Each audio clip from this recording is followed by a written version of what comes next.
Joining me now is Captain Andrew Lane. He is the commander of the Criminal Division for the Harford County Sheriff's Office, and he's overseeing the Rachel Morin investigation. Captain Lane, thank you for being on tonight. I appreciate it.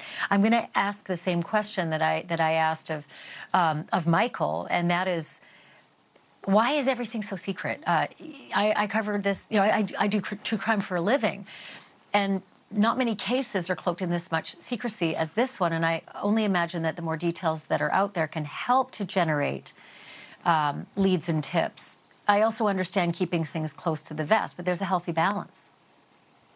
No, I agree with that, ma'am. There is a healthy balance. I think we've spoken openly about the crime scene. We've recently released a sketch that you showed there at the beginning. I think we've been open with the public, but there are certain details of the case that at this point we're not prepared to discuss. The fact that the sketch is coming out now and the Air Jordan hat, these are such incredibly helpful details. It shouldn't take 6 months to coalesce the number of witnesses on the East Coast and West Coast to come to an agreement on details of the person they believe they saw. It shouldn't take 6 months. I understand it's not immediate, but why 6 months? Is it at all possible that this killer has raped and or murdered again in those 6 months while perfection was being sought in releasing a sketch? I don't think it was perfection we were seeking, ma'am. I think what we were trying to do was, yes, locate witnesses here on the East Coast, which we didn't locate all of them immediately, and then also use witnesses on the West Coast, along with the video that we have, to try to come up with the most exact sketch that we could. What we didn't want to do was release multiple sketches of the same suspect. We wanted the public to be able to see the best image that we could possibly come up with when we released it. Also, one of the details that you released today was that multiple people in the LA home had been assaulted. Is it fair to say, and not only that, but that the killer of Rachel Morin did not enter the LA home through the front door? Is it fair to say the killer came through another egress, perhaps a window, and that other members of the family or other people in that home in LA fought with that suspect and scared him off?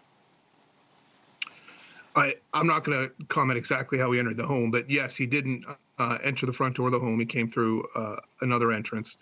And yes, it would be fair to say that there was obviously a confrontation in the home, which said that people were assaulted before he left.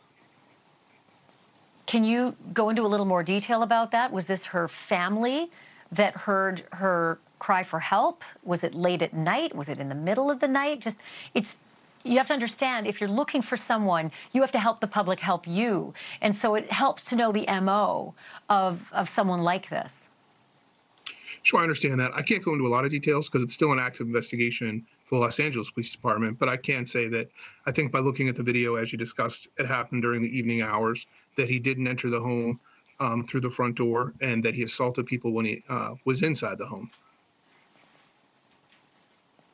It doesn't feel like I got any further there. Did he have a weapon? I can't really discuss that. Was there a similar MO in what happened in the LA house to what happened to Rachel out on the Ma and Pa Trail? I can't discuss that too much. I would say, similarities. Obviously, people were attacked in the home. It was a violent encounter, and obviously the incident that happened here shares those similarities. One last question. The Air Jordan hat, that doesn't seem like a detail that would be difficult to come to agreement on. Why did you not release the detail of the Air Jordan hat? It's been 6 months. It's been longer than 6 months with the attack in LA. Why did we not at least have that so that we had that to go on as the public looking for this killer? Well, I think, as you mentioned, the hat obviously was recovered at the scene there. We don't believe he's still in possession of the hat now. We included the hat in the sketch because we knew he was wearing. Witnesses could have seen someone witnesses could have seen someone in that neighborhood wearing that very specific hat. Why did you not release that information about the hat to the public? I don't know that the hat, because it's a common style, that specific hat, necessarily would have helped anyone in that instance. It was several months when Rachel's incident happened after the incident in LA. I think the fact that he wears a hat similar in style could be helpful, and that's why we released it at this time. But it's 6 months later. That's what I'm asking. It's been 6 months. We could have used this for the last 6 months. It could have generated leads. It could have generated tips. Memories fade. Who knows if anybody remembers where they were 6 months ago? And yes, I understand the point you're making, man, but we felt like the best impact we could have is now, and that's why we released it now. Thank you for watching. Go to newsnationnow.com to find NewsNation on your television provider. And don't forget to click the red subscribe button below to get more of NewsNation's fact-driven, unbiased coverage.